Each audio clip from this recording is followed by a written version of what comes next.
On the evening of August 29, 2019, just before 8 p.m., Glendale, Arizona police responded to a distress call near the intersection of 55th and Orangewood Avenues. A neighbor had reported hearing screams for help coming from the adjacent residence. 911, what is your emergency? Hi, my next door neighbor, I don't know what happened, but there's blood everywhere. Did your neighbor say what happened? I don't know, I'm looking at him right now, and there's blood. Where's it coming from? I have no idea. Did he talk to you? Oh my God, it's coming from his chest. Okay, can you tell him what happened? What happened, Brad?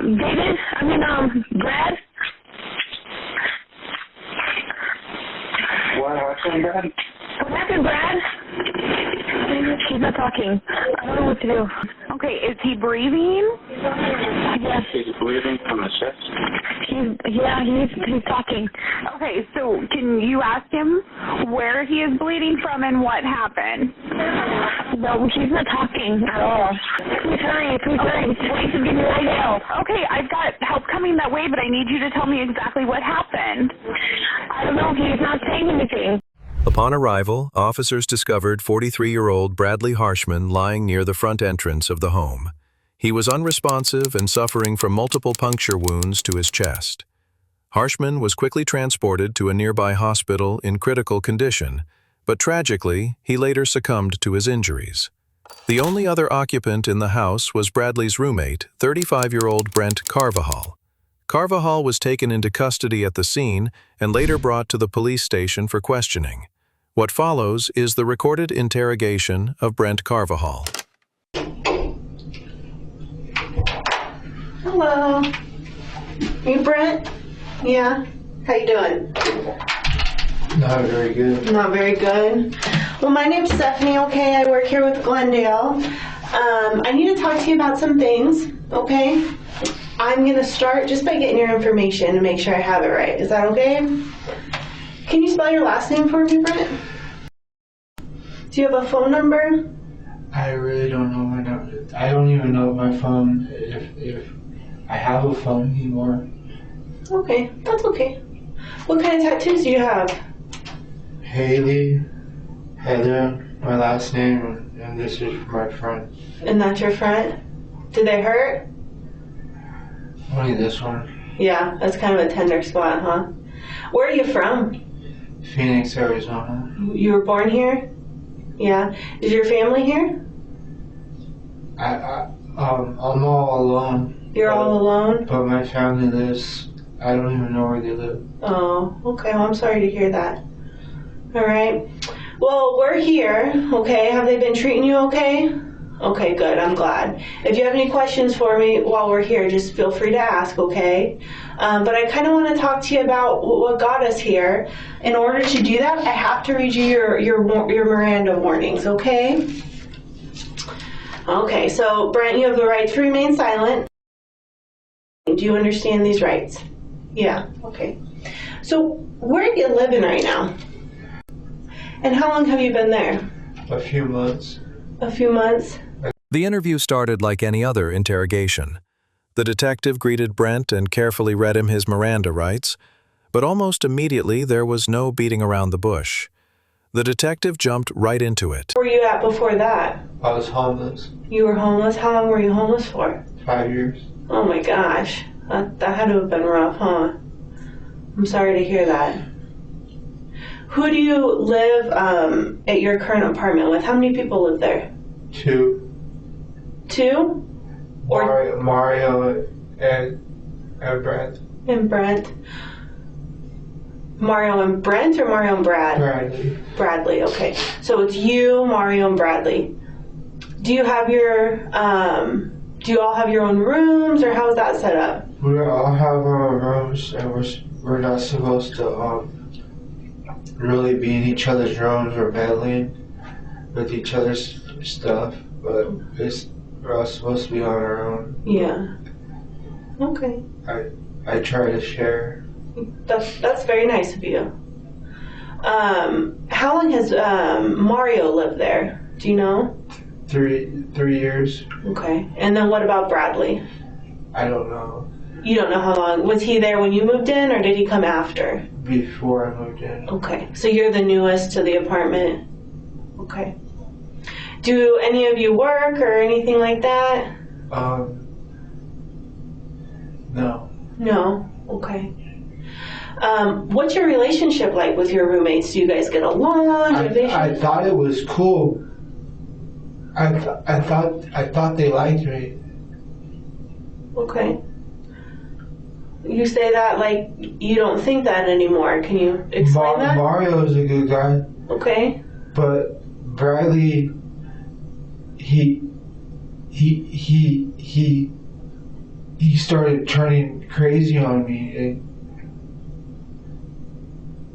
I didn't think he was racist, but I think he was. Why do you think he was racist? Because I don't know. His tats, his everything, and he kept calling me out of my name. What would he say to you about your name? Call me a spick, and like I noticed, like I kept noticing he was doing things like, and somehow he had monitors in the house, like bugs in the house, where like my friend Brent came over and we were talking, and he came back and he knew exactly what was going on. Like he had a recorder or something, a sound. The house is monitored. There's cameras in there. There's sound. They listen to everything in there. Have you seen the cameras? No. Or you just know they're there?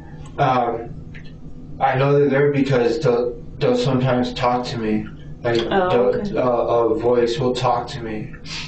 Those windows are shatterproof. Okay. The house, the apartment is basically bulletproof. I don't know if that's a good or bad thing. What do the voices say when they talk to you? They're not in my head. There's actually an intercom in there that'll say stuff. Like, what do they say? They'll just say real quick stuff. Like what? Like go to sleep. You should wake up. Like go brush your teeth. Like they'll just say simple things like that real quickly. I don't know who it is. Okay. Okay.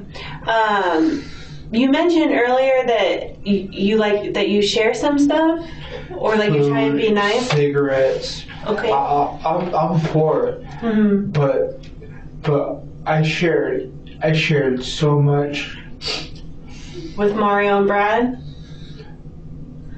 Okay. So walk me through what happened today and why you're here. It was building up for a couple of days. I kept telling, because he kept smoking meth in the other room. Brad did? Yeah. Okay. And he would invite this guy over, and the guy was saying, Brad said you'll cover him. You need to pay us. You need to pay us. Okay. And they're like, it's up to $400 now. You're smoking, like Brad will, like he ordered an ounce or something, and he said, oh, I gave that to Brent. And like they were gaming on me, like you know, they're like, you better pay up or else. And then I said, don't let that fall in the house. And then I called the cops multiple times. I called crisis. I called the cops. I called everybody. Okay. I said, get this guy out of here. Plus, there's dope in the room. They didn't give two shits. Okay. So I told the cop, I said, if he comes at me, what are my rights? He goes, do what you have to do. I go, I'm serious. This guy's these people are trying to kill me. There's a hit on me. Like, someone put a hit on. Brent opened up about his life before moving into the apartment. He had been homeless for 5 years. Then he finally found a place to stay, sharing it with 2 roommates, Mario and Bradley. Each had their own room, but Brent said things started to get tense, especially with Bradley. He felt Bradley's behavior was slipping, even suggesting he had become racist and was acting erratically. Brent also talked about the surveillance cameras and intercoms around the apartment. He was convinced they were being watched and monitored constantly. But the real trouble, Brent said, came down to Bradley's drug use, specifically methamphetamine. Brent was afraid they were involved in illegal activities, even trying to extort money from him. He had reached out to the police several times to report what was going on, but felt like no one took him seriously. Brent believed there was a hit out on him. A hit on me. Okay. And they're stupid idiots that try to collect the bounty, and I'm not to be played with. Like, Okay. I know exactly what I did, and so I said, voice, what is he doing in there? He says he's getting twacked the fuck out, and he's mumbling about killing someone. When And then all of a sudden he goes, and then I heard intruder alert, because he said, Brent, they said, Brent, watch your back, and like the monitor went off. Like, Okay. this guy's coming at you with a knife, and he was banging on my door. He's like, Brad was? Brad was banging on my door, and he said, if you don't come out, I'm gonna beat the shit out of Mario again. And then I heard Mario crying, and then I said, if I open this door, and I said, the lady said, he has something in his waist. The voice is a lady. He said, that's from the monitors. the monitor's doing, Brent, don't open the door, don't open the door. And then I heard Mario go to answer the door. I said, stay in there. He said, I'm staying put until one of you comes out. I said, if you dare threaten me, I'm gonna murk you. I said, You said that to Brad? yeah. I said, Okay. do not enter my door. I will kill you. Okay. And I don't care if I go to jail for the rest of my life for this. Okay. I'm just gonna tell you the truth. I said, that. do not come in my door. I don't give a fuck. I'm sleeping. Quit bugging us. I said, go next door and go smoke some meth with the other people. This is supposed to be a clean house. And he said, oh, you want beef? Why are there cops outside? Because the cops were already there. He said there's cops outside. He goes, I'm killing you before you, as soon as you open the door. And then the voice said, stay in your room no matter what. Okay. And then he said he's gonna light this place. He was gonna smoke us out. Like he has a gas, and he was about to blow the doors open. Okay. This guy's nuts. Like, anyway, so I opened the door. He immediately started hitting me. I said, stop hitting me. He said these punches are I'm throwing hate. I'm knocking you the fuck out. Then I'm gonna kill you like I did, like my family did your dad. Where was he hitting you? Like on He your hit body? me in the temple. Okay. He hit me 3 times, and I shut the door on him. I shut the door on him, and I think I broke his hand because his hand got caught in the door. He said, In the door? yeah. So he said, will you please let go of my hand? And then when he opened up the door, he reached for his knife, and then that's when I got him. Okay. When he reached for his knife, does he carry a knife normally? No, he had it right here, and he would. I go, don't reach for it. He goes, where's your knife? I go, it's on the bed. He goes, I'm killing you right now. Okay. What did his knife look like, Brent? It was a black one like this, and it was a black one like this on his waist. Was it like a straight blade or was it folding? Could you describe it at all? It happened too quick. Okay. He never got it. As soon as he reached for it, I got him. Okay. And you carry a knife, is that correct? Okay. And what kind of knife do you carry? It's a kitchen knife. Okay. And what does it look with like? a sheath on it, and What color is the sheath? it's a clear sheath.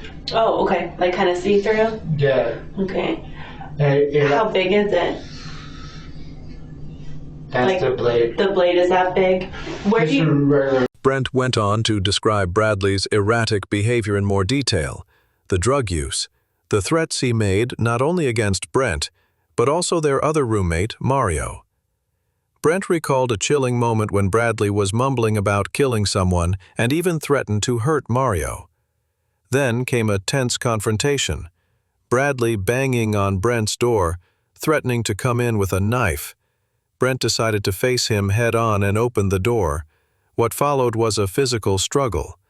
Brent said he managed to trap Bradley's hand in the door, but then Bradley reached for a knife. Fearing for his life, Brent said he took control of the weapon and used it to defend himself. That's the story Brent is trying to sell the detective, but the detective clearly isn't convinced. Still, he listens carefully, offering just enough affirming responses to keep Brent talking and get more details out of him. Then Brent reveals a key detail. He carries a kitchen knife in a clear sheath, and he had it with him that night. He claims that this knife was what he used in self-defense when Bradley attacked. The blade. The blade is that big. Where do Just a you? regular. I bought it from Walmart for 89 cents. Okay, and then where do you keep it? In my pocket. In your pocket? Because that hood's very dangerous. Okay. So when you said he was reaching for the knife, was it already in your pocket? Your knife? I had it on my left hand. Oh, okay. So because they said and then they said there was a person in the other room with a gun. And these are from the monitors? Yeah. Okay. They were helping me. Okay. There was a Mexican guy in a red shirt. Okay. They were.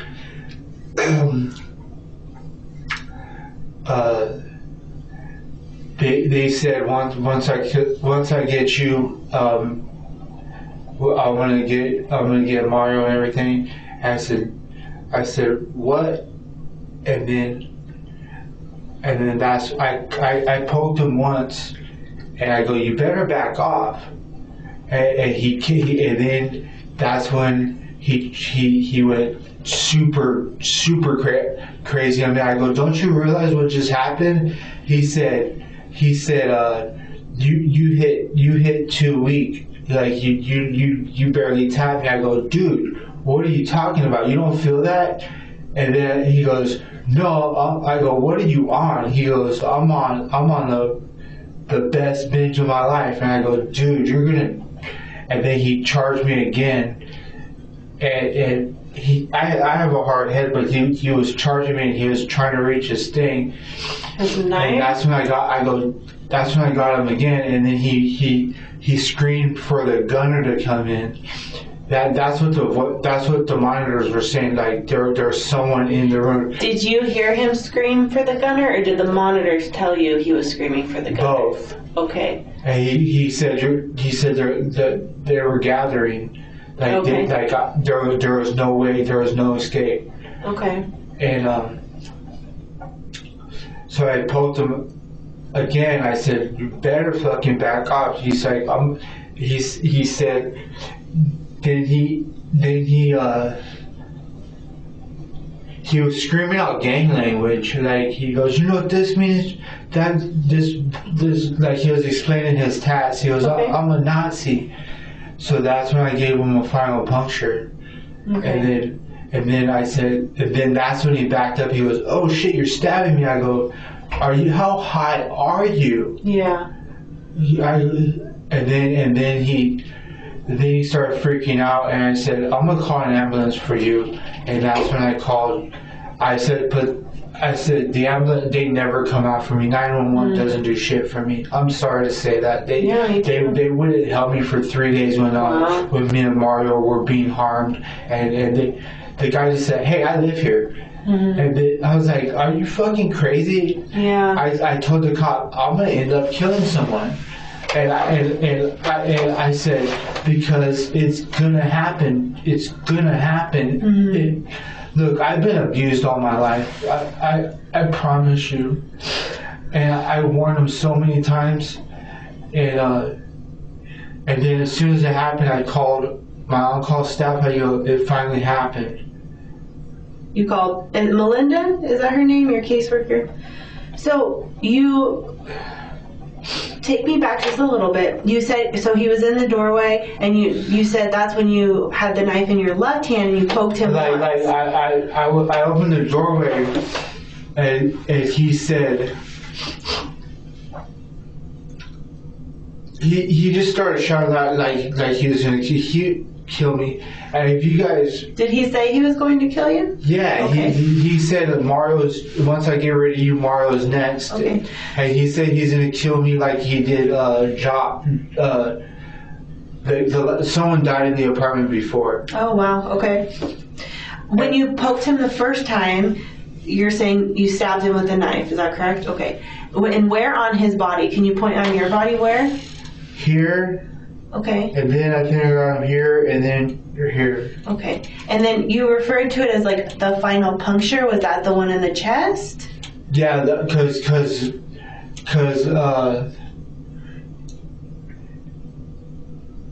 I just went into a mode to where because my dad warned me people were after me, and then the girl next door, Kelly, told me you better do something drastic because they're getting ready to fucking gut you and torture you. Like they're getting revved up to kill you, and everybody in the whole complex is and then there's a gang approaching to just come in there into the house and destroy me. And I promise you that's the truth. Okay. And Kelly's a good girl. She warned me all the time, and she shot one. She said I don't know if she shot one of them, but she has a gun. Okay. And I tried so much, and she was don't worry. And see, you're gonna either have to do something real drastic, or you're about to die tonight. I said, what do you mean? She was, don't you hear on the news your whole family's being attacked? And when did Kelly tell you this? Was that today? Today, and I said, I'm going in my room. I said, tell everybody to just leave me alone. They go, no, as soon as you fall asleep, they're gonna break in. They're gonna or set the house on fire, or they don't give a fuck about any. She goes, you care about this place, Mario cares about this place, I care about this place, but no one else cares. Okay. And then she goes, you're either gonna have. She didn't egg me on. She gave me a warning that there's like, by the way, they're making torture. They're gonna torture you. So, you think that you stabbed Brad 3 times? Or you don't know how many times? Each stab was the first stab was a warning. I told him you better back off, and then I showed him the knife. He goes, you ain't got the guts, and he went into like. That's when he started going out. I go, are you fucking... That's when he started punching you? Again, like he wouldn't stop punching me. I was so like, a second time, essentially, he started punching you again. I fucking warned him. Okay. And then... Were you trying to... What was your intent? I wasn't trying to kill him. I went into defense mode. Okay. Like... And this all happened in your room or in the hallway? Kind of explain to me better where it happened. He broke in my room. Okay. So when you first poked him, as you used it... There's blood spill in my room. Mm-hmm. Yeah, and I haven't been to the house. That's why I need you to kind of explain that. There's blood spill in my room. Okay. I'm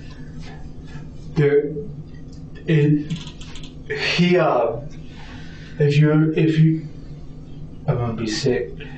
Got him. At this point in the interview, Brent froze. He didn't quite know what to say, but he kept talking. He claimed that when Bradley came at him, he only poked him with the knife at first just to keep him back. But according to Brent, Bradley wouldn't stop. He says Bradley kept threatening him, kept charging, even making threats against their other roommate, Mario. So Brent says he had no choice. That's when he stabbed Bradley, multiple times, aiming for the chest. He told the detective the fight started in the hallway just outside his room, but eventually spilled into the room itself. He insists it was all self-defense, that he genuinely believed his life was in danger. He even tried to drag in a neighbor named Kelly, saying she had warned him about some kind of imminent threat. But the detective, she wasn't buying it. Still, she didn't challenge him outright. Instead, she let him keep going, calmly, patiently, letting Brent dig his own grave, one word at a time. I'm gonna be sick. If the Do you need something to throw up in? I can't believe that this is going on right now. Okay. Take a breath. Take your time. If you look at any of the photos or whatever, the blood spill starts in my doorway and the corner of our room. There's no reason he should be going in the hallway on our side of the room, because he lives on the opposite side.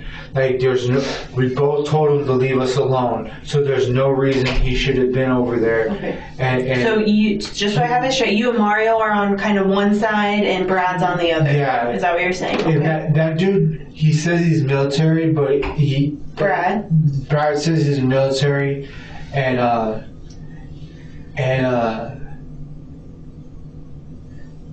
they were talking about death all night. They're talking about kill. They think I'm dull, and they think Mario has Down syndrome. Where's the knife?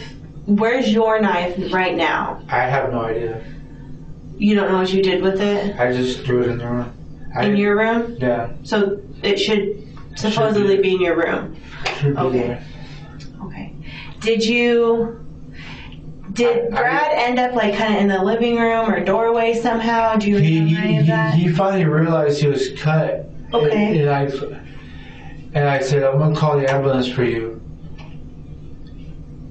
And then he started freaking out, and he said, Brent, do me a favor, never smoke again. Because he said he had a moment of clarity. I said, how high are you? He goes, it's bad dope. Go get checked out. Because I don't feel good right now at all. Do you smoke? Do you do drugs of any kind? I try not to. Okay. As much as I can, but What drug? Do you use meth? Yeah, that's my Okay. other choice. I might still have some in my system. When was the last time you smoked? 5 days ago, like Okay. 4 days ago. Have you slept since then? I just want to make sure you're okay.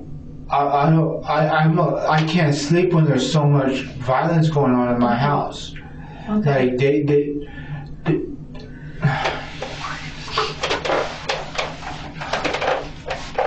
You're okay. Take your time. I'm very scared right now. Okay. You're allowed to be scared. No one listened to my cries for help. Okay. If you please, this my number. How many times I called the police in the past week trying to get these people out of my house. Okay. Did you and Brad have an issue over like a set of headphones or something? Did he let you borrow headphones? Yeah, he was that like, an issue? he let me borrow the headphones just so he could fucking get me to open the door. That was it. He goes. When did he let you borrow them? He let me have them. Okay, well, when was that? A few nights ago, and then he's like, if you're gonna be a dick, I need those headphones back. And the monitor said, just give like they're saying we don't know what to do. Is he being charged for what is he thinking? And then I said, go away, and I'll open the door and throw them to you. Okay. And then he started kicking and pounding on my door. Like he goes, I'm gonna break in this door. And like he was for some reason trying to kill me very bad. Like I'm dead serious. It was either gonna be me or him. And did he say that? What makes you say he was trying to kill you really bad? For days he was saying, I'm gonna kill you as soon as you fall asleep. Okay. Have you guys had... He's popped my bed. He's pissed on my clothes. He's fucking spit in my food. He's done everything. Has it ever gotten like physical, like violence between you guys? He's tried to swing on me. Okay. But I dodged it, or I told him, you don't want no problems with me. Keep hitting me, because. And then once Kelly told me that they beat down Mario every time I'm asleep, and then there's a Whitney girl that he beat the living shit out of. There's a girl named Whitney next door that he beat the living shit out of. Brad beat the shit out of? Okay. Over a microwave. Brad's not saying, like... How long ago was that? This is fresh. Like how many days? I'm not sure. Weeks? Days? Days. Okay. Okay, so when he was banging on your door, who else at that point do you think was in the house other than Brad? Or do you not know? They were coming in, like people in red were coming in. That's the gang color, red. And they were dressed in red? Did you see these people? Or were the monitors telling you? Brett saw them in the backyard, and they flashed a pistol. Brad did? No, Brett saw a gang member in the backyard. He flashed a pistol on me. Okay, who are you? Brett? Brett. Who is Brett? Brett, from the ag team. She visited me, and she said, by the way, they're after you. So she was there with you? In your room? No, in the living room. In the living room. Yeah. And who is she with? I'm sorry. Arizona ag team. Okay, so she was in the living... Was this right before this all happened? Or like... I'm just trying to get like a better timeline. Does that make sense? So I understand what you're telling me. Earlier today. Earlier today. So like when it was still light out? Yeah. Okay. She said, if I told you I love you, will you come with me? She's like, fuck this place. She's like, will you come with me you can live with me in my house. And she told you there were people in red outside flashing a pistol? Yeah, like... Did you actually see these people? Yeah, okay. I saw them too. And then I kept seeing people in red, like, all around. And then, like how many people? Like big groups? It's a gang. Like I know, but there's different sized gangs, buddy. I don't know how big the gang is, but there was one of them, and there was two people, and then there was a few people. Okay. Brent made it clear just how scared he was, convinced that Bradley was out to kill him. He talked about the threats Bradley had made over time, how he had urinated on Brent's belongings and even spat in his food. Brent believed there were gang members involved too, people connected to Bradley wearing red clothes, which he said linked them to the Bloods, a notorious gang from Los Angeles. He claimed to have seen one of them out in the backyard, even flashing a pistol in his direction. Earlier that same day, Brent said he'd had a visit from someone named Brett, part of the ACT team.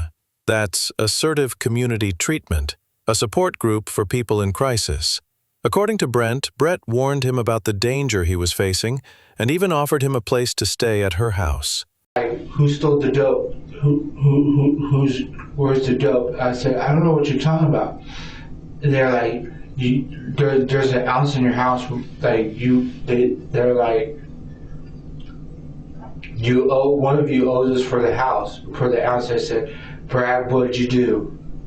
You know what I mean? Okay, and that's when you first confronted Brad? He blamed it on me. He blamed it on me. He told the gang people that it was you. Yeah. Okay. And he owed them money or something, or dope? Dude, It was all over money or dope? yeah, and Okay. and the guy in handcuffs, they arrested some Mexican guy in handcuffs. He's the dope dealer. That Not Mario. Mario's innocent. Okay. He's a sweetie. Okay. There's a guy that was in handcuffs. So that was earlier today? His name's Jesus. Okay. But the gang stuff, that was earlier today, correct? Yeah. Okay. Yeah. So you were just in your room minding your own business when Brad came to the door, started banging on the door I about the was literally headphones? falling asleep. Okay. We were.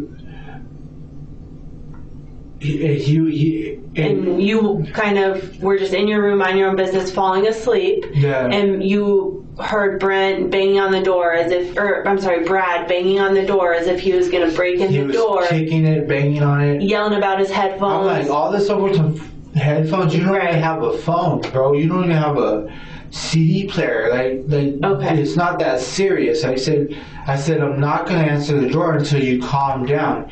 And he was extremely high. Okay. Like, And then that's when the monitor started kind of telling you what was going on?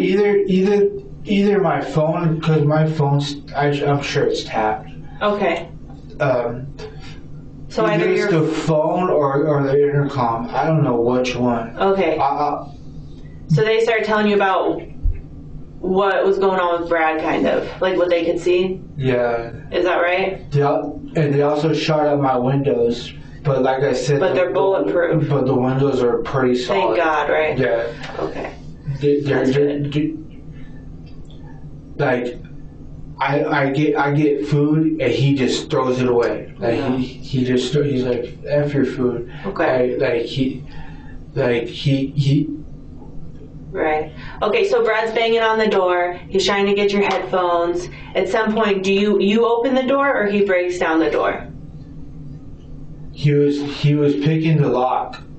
Okay. And he kind of got it open. And then I said, you just broke in. I said, I told you I'm not playing with you. So did you ever open the door or did he get into your room on his own? He got in my room on his own. Okay. And then you told him, dude, you're fucking breaking into my room. Yeah, I said, get back. I said, stand back at your, I go, this is the final warning. I go, I'm not playing with you. He said, I'm not playing with you either, boy. And he started calling me all these fucking ignorant. At that point, did you have the knife in your hand? I was You were ready. Okay. I was ready. Like, all right. At least I'm not dead. Okay. God bless his soul, but. And then he started punching you in the head? He immediately went in, and he immediately went in as soon as he can. And started punching you in the head. But you didn't stab him yet, right? He punched me like 4 times. I go, okay, you proved your point. Back off now. Okay. And then some said, Brent, you're gonna take this from him? You know what I mean? Yeah. He's like, there's people in the room that as soon as you get knocked out, they're gonna pour acid on you. Okay. And then that's what the voices said. Okay, and you were like, I'm not gonna take this. Is that right? They said it's you or him, and no, they said the cops were already in the house. Okay. And they let it go on. Okay, so the voices in intercoms said, "Hey, Brent, it's either you or him." And what did you think? You said, "Did you think it's him, or did you think what did you think in that moment?" I said, "It's not. I'm not gonna die." Okay. And then what did you do next? The cop was already in the house, and they said a fight's breaking out. And I said, then break us up. They go, no. They go, no. Okay. They said, we're not breaking this up. You guys.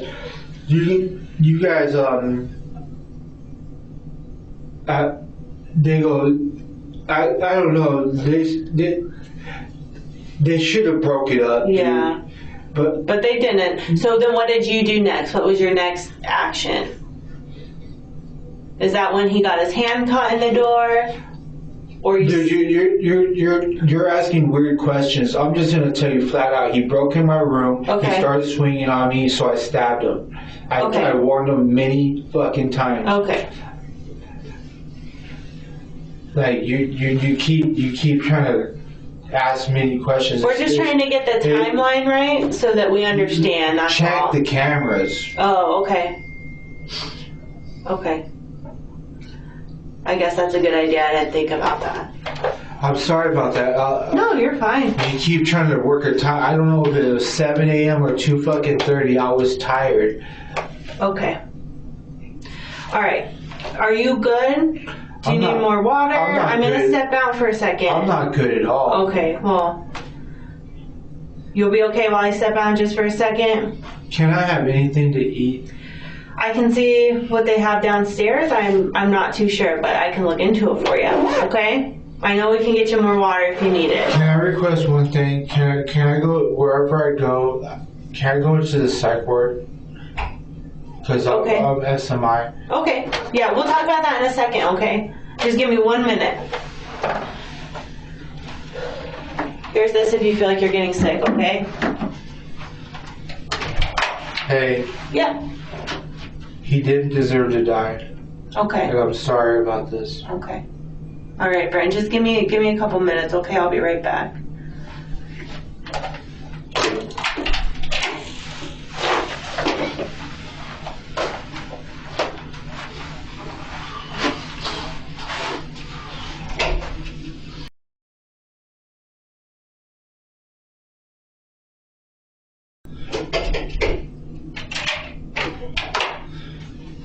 If you're comfortable like that, that's fine by me.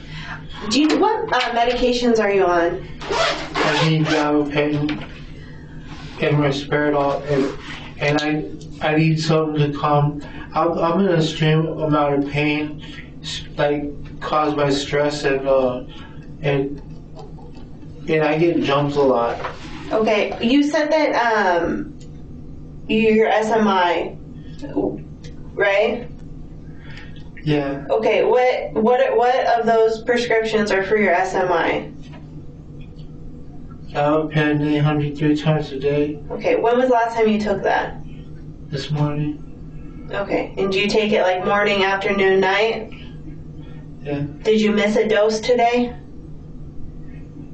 Probably. Probably. I don't know. Okay. Okay. All right. So just those two are your only prescription: the risperidol and the gabapentin. Yeah. That's correct. And I usually my doctor doesn't like me at all. Okay. I keep saying I need something for extreme stress, like.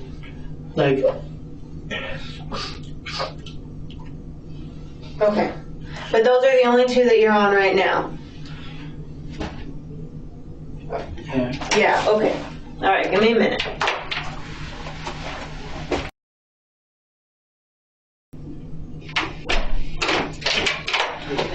Hey, ready to go back down?